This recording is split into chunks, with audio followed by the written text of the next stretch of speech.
I didn't know my life was about to split cleanly in two at my 15th wedding anniversary. One version of me still believed I was married to a charming, ambitious man, the kind of man who smiled easily in public and let others assume he was the center of our success. The other version of me, the woman I became that night, understood something far colder. Public humiliation is never accidental. It's a choice. 80 guests filled the ballroom. Crystal glasses, white tablecloths, a chocolate fountain my husband insisted made us look established. Then he stood up. Jonathan lifted his champagne flute, smiling broadly, eyes bright with the confidence of someone who thought he was untouchable. "To the woman I married," he said, pausing just long enough for anticipation to bloom. "The ATM I married," he corrected, laughing, "who was never my actual soulmate." The room froze. No music, no clinking glasses, just breath. 80 people inhaling at the same time. A few of his friends laughed awkwardly, hands flying to their mouths. Others stared at me, mortified on my behalf. I sat perfectly still, my mind short-circuiting, like a computer catching a fatal error it didn't know how to process. I should have screamed. I should have stood up, flipped the table, thrown my glass at the wall. Instead, something inside me went quiet, not numb, clear. When you realize you're already in hell, panic becomes pointless. I reached slowly into my handbag and pulled out a small brass key. The tag attached to it read, Vault 47D. I placed it gently on the table beside the untouched desserts. The soft metallic clink echoed louder than his words. Jonathan was still smiling until I saw his father. William froze mid-clap. His hands hovered in the air, his face draining of color as his eyes locked onto that key. I watched comprehension hit him in real time, like a delayed explosion. "Jonathan," William croaked, voice cracking. "Please tell me you didn't." For the first time that evening, my husband's confidence flickered. I stood, adjusted my jacket, and walked out.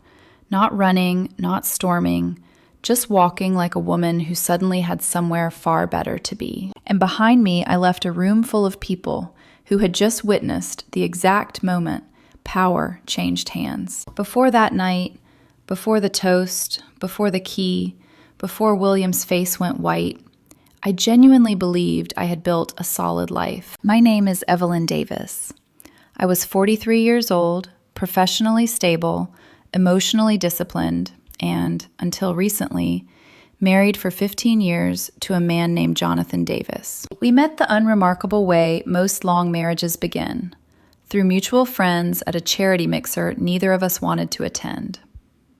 Jonathan was charming in an effortless way, not loud, not flashy, just confident enough to make people lean in when he spoke.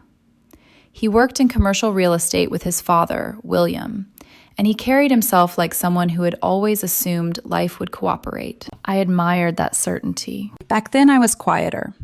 I worked in financial operations, numbers, structures, contingencies. I liked systems that made sense. Jonathan liked people. We balanced each other, or at least that's what I told myself. Our early years were good, comfortable, predictable in a way that felt safe.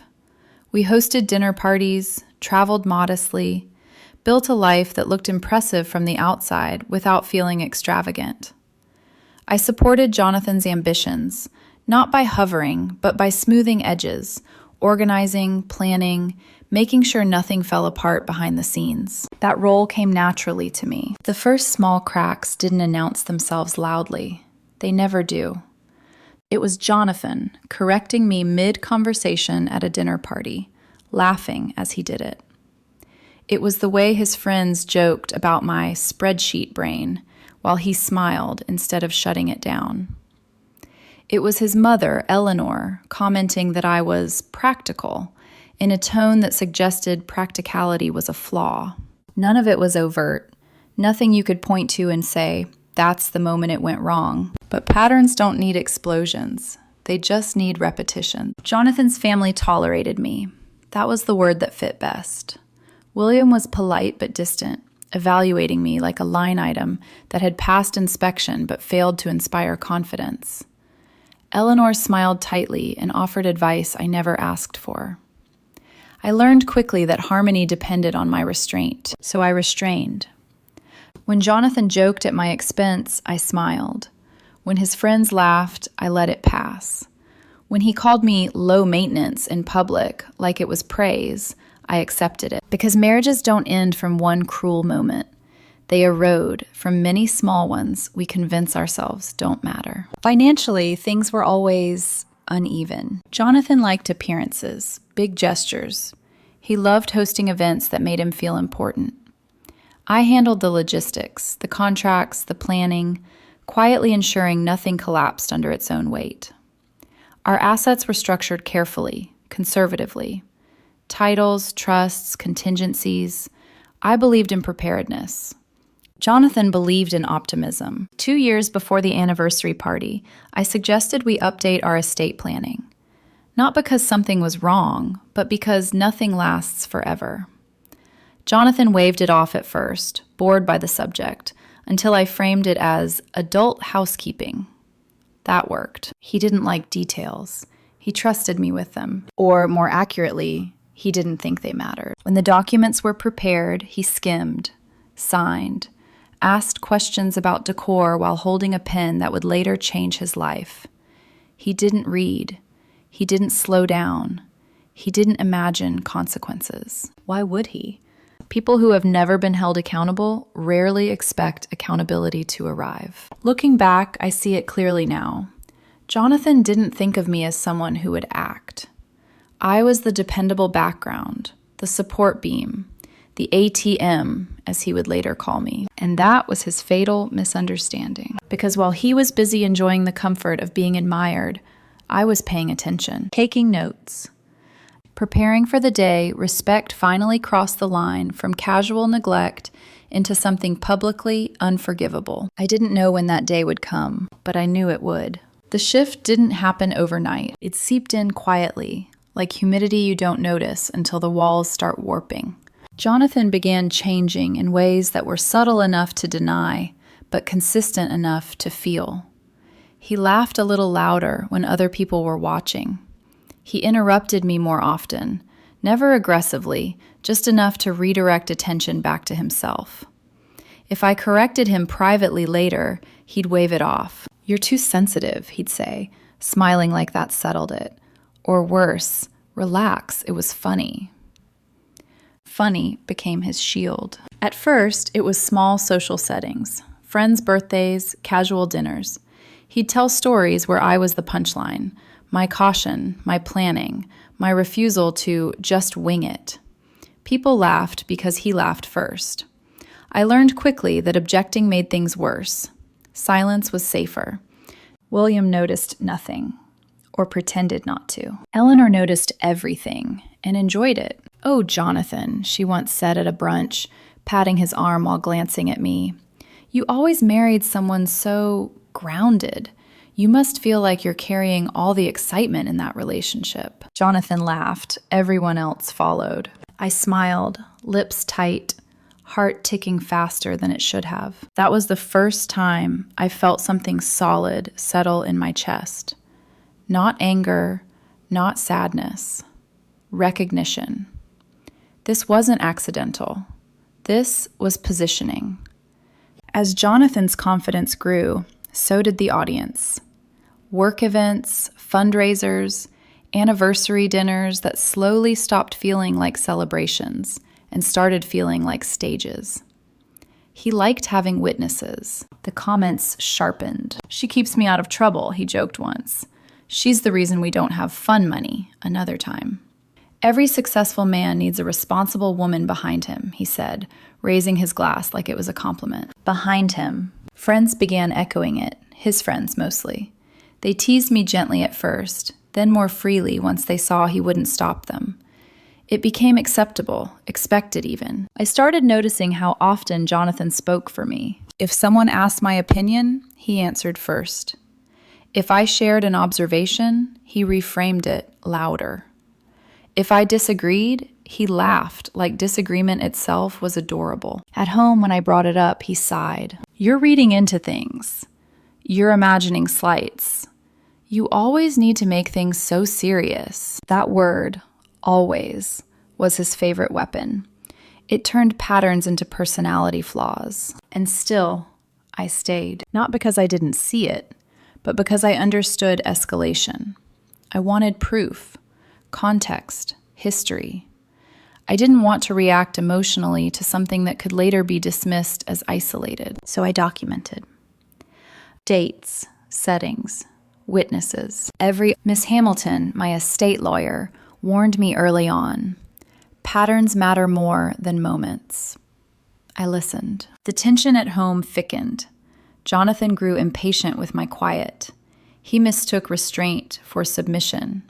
He mistook planning for passivity. And slowly, he grew careless. The comments became bolder, louder, less disguised as humor. The night before our anniversary party, he joked at dinner with friends. 15 years. Imagine being married to the same woman who schedules your dentist appointments. Everyone laughed. I excused myself to the bathroom and stared at my reflection for a long time. I didn't cry. I checked my notes. Because by then, I knew something was coming. People who grow comfortable humiliating others always push further. They test boundaries the way children test gravity, by dropping things to see what breaks. Jonathan had mistaken my silence for consent, and that misunderstanding was about to cost him everything. Anniversary parties are supposed to be sentimental. That's what people expect. Soft lighting, shared laughter, a slideshow of memories meant to reassure everyone that love ages well. Jonathan insisted on something bigger. A ballroom, live music, 80 guests. He said it was to celebrate us. Looking back, I understand now. He didn't want to celebrate us. He wanted an audience. I arrived early, as usual. I always did. I checked the seating, adjusted the place cards, confirmed the dessert table. The chocolate fountain gurgled obediently in the corner. Jonathan had demanded it. I hated it. Sticky, excessive, pointless. Perfect symbolism, really. He was radiant that night, confident, buoyed by attention. His hand rested lightly on my back as he greeted people, possessive, performative. He introduced me as the woman who keeps everything running. Not my wife, not my partner, my function. Dinner passed in a blur. Toasts came and went, friends reminisced, his parents beamed, Eleanor dabbed her eyes theatrically. William raised his glass and praised Jonathan's work ethic, his leadership, his generosity. No mention of me. I didn't mind. By then, I was past needing acknowledgement. Then Jonathan stood. He tapped his glass gently, smiling like he'd rehearsed this moment in the mirror. The room quieted.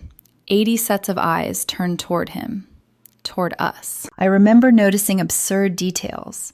The way the ice sculpture of swans was already melting. The way my fork was aligned too perfectly with the edge of the plate, the faint hum of the air conditioning. To 15 years, Jonathan began, voice smooth.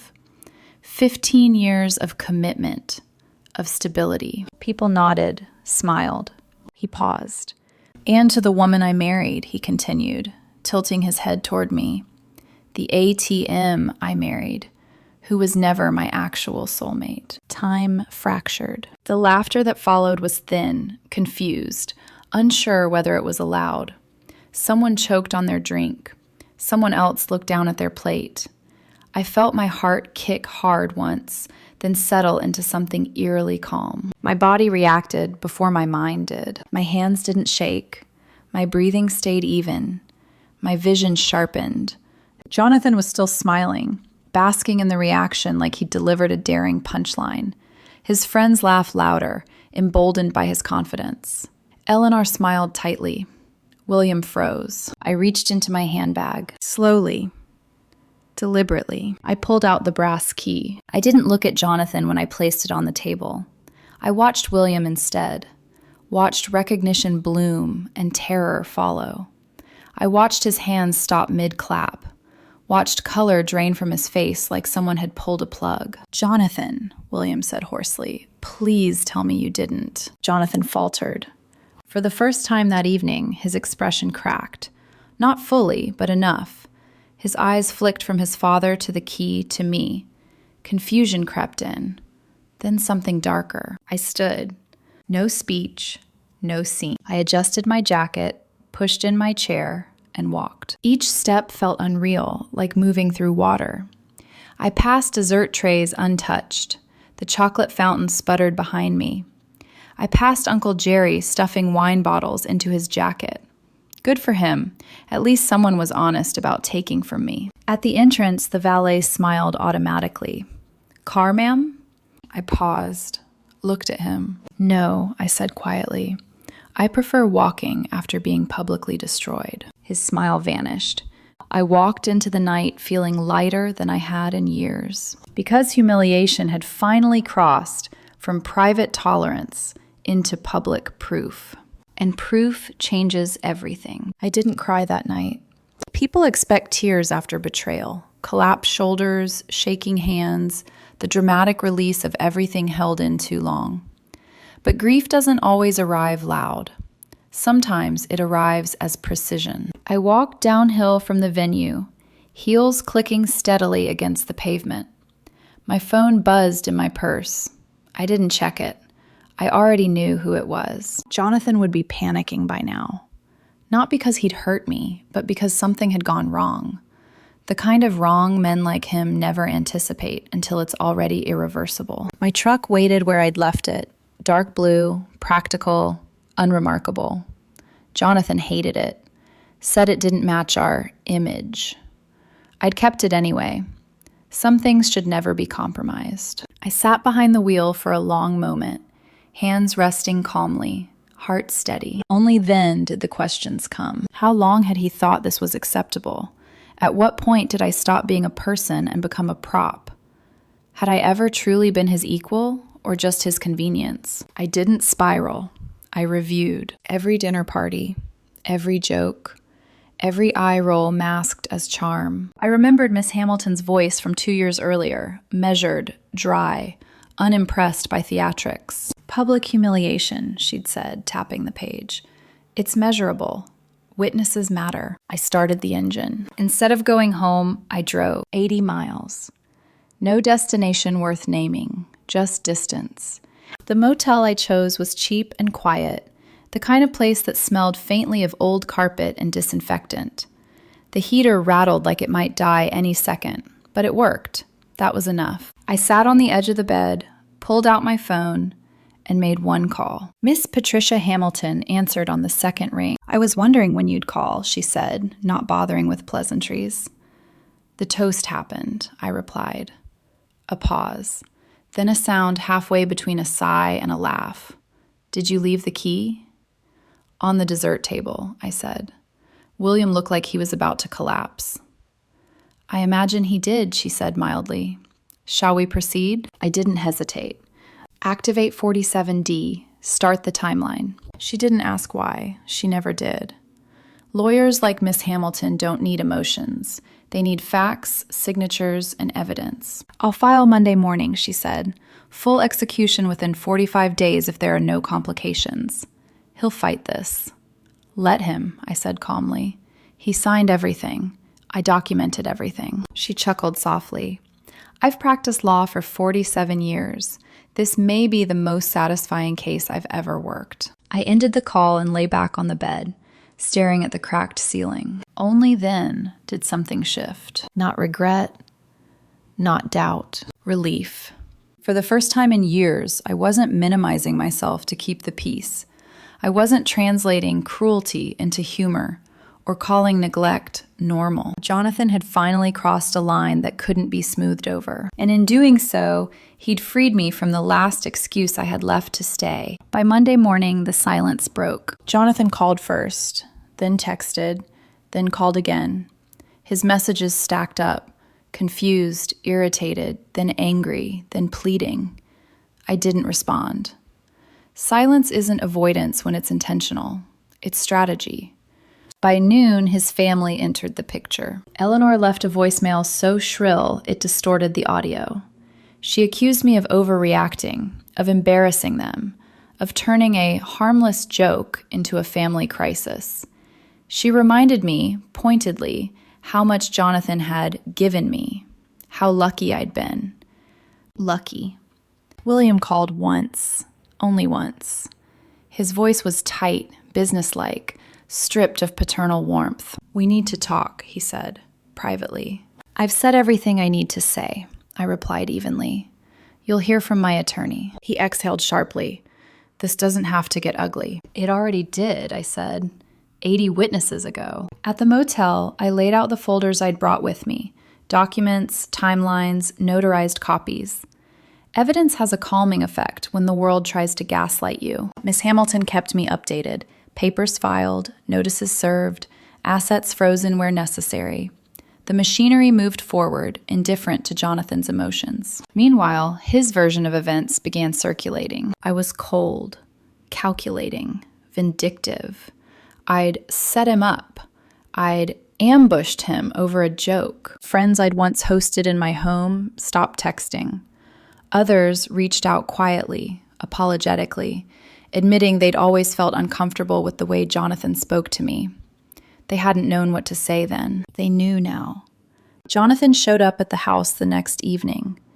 I watched through the security feed as he paced the driveway, phone pressed to his ear, gesturing wildly. When he realized I wasn't there, his posture collapsed slightly. That image, him alone, finally unsure, should have felt triumphant. It didn't. It felt inevitable. Miss Hamilton called again. His attorney is pushing back, claiming ambiguity, emotional distress.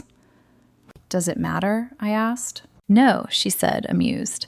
"Clause 19B is precise. Public setting, more than 10 witnesses, clear intent to demean, pattern of behavior. You didn't just win, you wrote the rule book." By midweek, new information surfaced. Emails Jonathan had sent, texts he'd forgotten to delete, casual remarks he'd made at work about keeping me in line. Each piece didn't change the outcome, it deepened it. Escalation isn't always louder. Sometimes it's heavier. Jonathan began to realize that this wasn't a negotiation. This was consequence.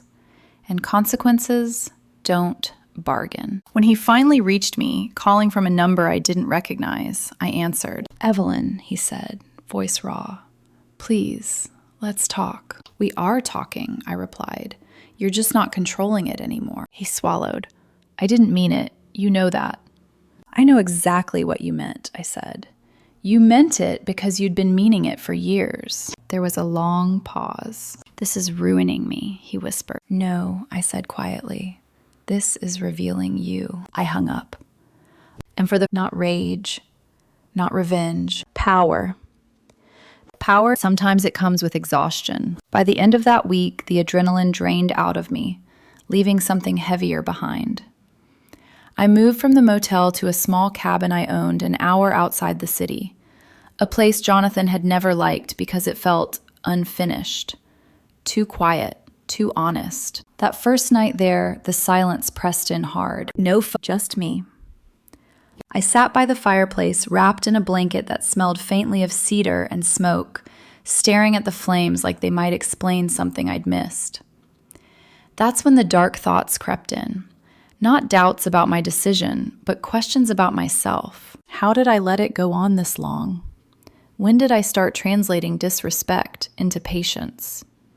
Why did it take public humiliation for me to draw a line? Those questions hurt more than Jonathan's words ever had. It's easier to be angry at someone else than to sit with the realization that you tolerated something because leaving felt harder than enduring.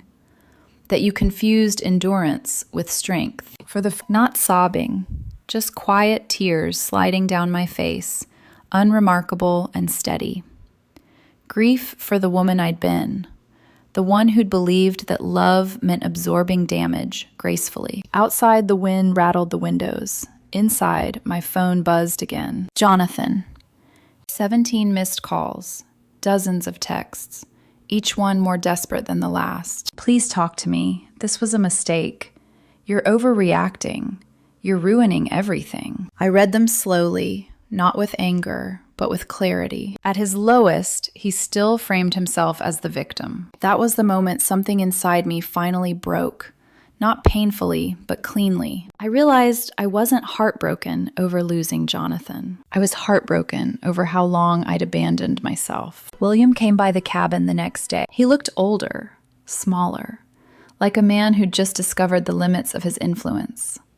We sat in silence for a while, whiskey between us, fire crackling. "They blame me," he said eventually. "Jonathan and Eleanor. They say I should have seen it coming, that I should have controlled you better." I laughed softly. "Controlled me?" He didn't smile. "I underestimated you," he admitted. "We all did." "Yes," I said, "you did." There was no triumph in it, just truth. When he left, guilt followed him out the door. Peace stayed behind. That night, alone again, I slept deeply for the first time in months. Not because everything was resolved, but because I'd finally stopped fighting reality. And when you stop fighting reality, you make space for something else to take its place. Strength. The turning point didn't come with a confrontation. It came with confirmation. Miss Hamilton arrived at the cabin on Friday afternoon, her leather briefcase tucked neatly under one arm, her expression sharp and satisfied. She set the case on the table, opened it, and slid a single folder toward me. "Everything's locked in," she said. "No appeals, no loopholes, no delays." I didn't open the folder right away. Instead, I watched the fire crackle, felt the weight of the past 15 years settle, and then loosen. "What finally broke him?" I asked. She smiled faintly. "Evidence, patterns, and one very inconvenient vault. Vault 47D. Jonathan hadn't understood what the key meant that night. William had. Inside the safety deposit box were 2 documents that dismantled every assumption Jonathan and his family had ever made about my position in their lives. The first was a notarized buyout agreement. My 49% stake in Davis Commercial Real Estate, an asset Jonathan had always assumed I'd support, but never control, had been sold.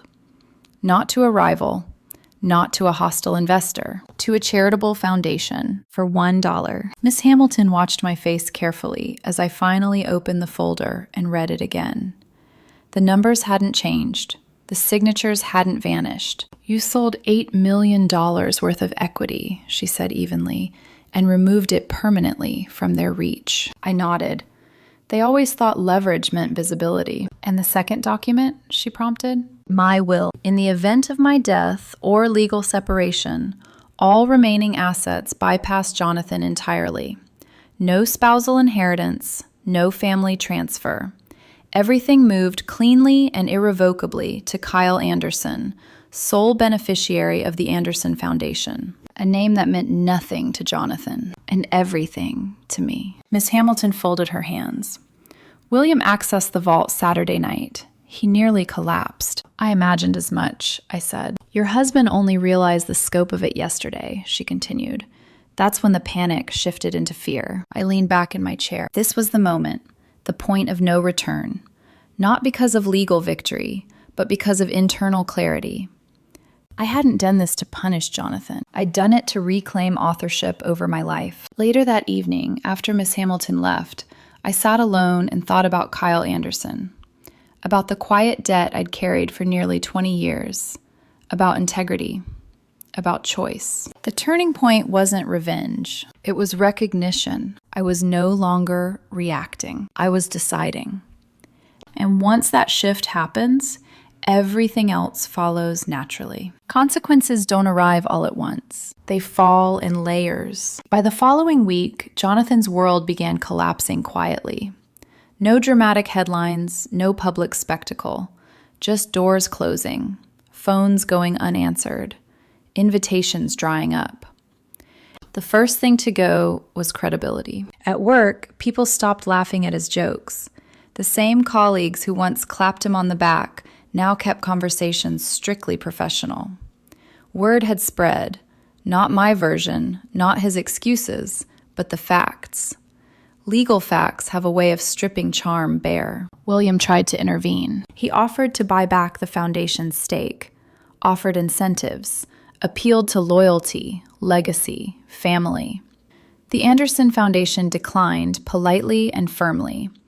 They weren't interested in restoring old power structures. For the first time in his career, William couldn't negotiate an outcome he wanted. Jonathan felt that loss acutely. Friends distanced themselves, not because they suddenly grew moral spines, but because humiliation is contagious. No one wanted to be associated with a man whose confidence had been exposed as cruelty backed by nothing. At home, Eleanor blamed everyone but her son. She blamed me, she blamed William, she blamed lawyers, she blamed modern marriage, anything but Jonathan's mouth and choices. Jonathan blamed me. He sent one final message. "You didn't have to destroy me." I read it once, then deleted it, because destruction implies intent. What happened to Jonathan was something far simpler: exposure. I didn't attend the final hearing. Miss Hamilton represented me. She didn't need my presence. The judge didn't need my testimony. The paperwork spoke clearly enough. When it was over, Jonathan walked out with a settlement check and his personal belongings. No house, no shared assets, no inheritance rights. Just the echo of a moment he thought would be funny. I never saw him again. I packed my things quietly. Not in anger, not in triumph, just methodically, like closing a chapter that had already ended emotionally long before it ended legally. When I left the city, no one followed. That's how you know you're free. I didn't rebuild my life overnight. There was no dramatic makeover, no sudden romance, no victory speech delivered to an empty room. Healing is quieter than revenge. I stayed at the cabin longer than I planned. Mornings came with mist on the lake and the steady ritual of making coffee without rushing.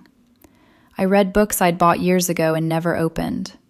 I took long walks without tracking my steps or answering messages. For the first time in a decade, my time belonged to me. Jonathan faded into the background of my memory. Not erased, just resized. What once felt monumental now felt instructive, a lesson I'd paid dearly for, but learned thoroughly. The money didn't change me. It removed noise. I met with Kyle Anderson once, quietly, in a neutral place. No ceremony, no grand explanations, just truth. He listened more than he spoke. When he thanked me, it wasn't with awe, it was with responsibility. That mattered. Power, I learned, isn't about control. It's about choice. Choice to walk away. Choice to remain silent. Choice to prepare instead of explode. People often ask later if I regret not confronting Jonathan publicly, not humiliating him the way he humiliated me. I don't. Because humiliation teaches nothing. Consequences do. The most satisfying part wasn't watching his life unravel. It was realizing that I never needed to raise my voice to be heard. I just needed to stop explaining myself to people who benefited from misunderstanding me. If there's one lesson I'd offer anyone listening, it's this. Pay attention to patterns. Read what you sign. And never assume that the quiet person in the room is unaware. Sometimes she's just waiting.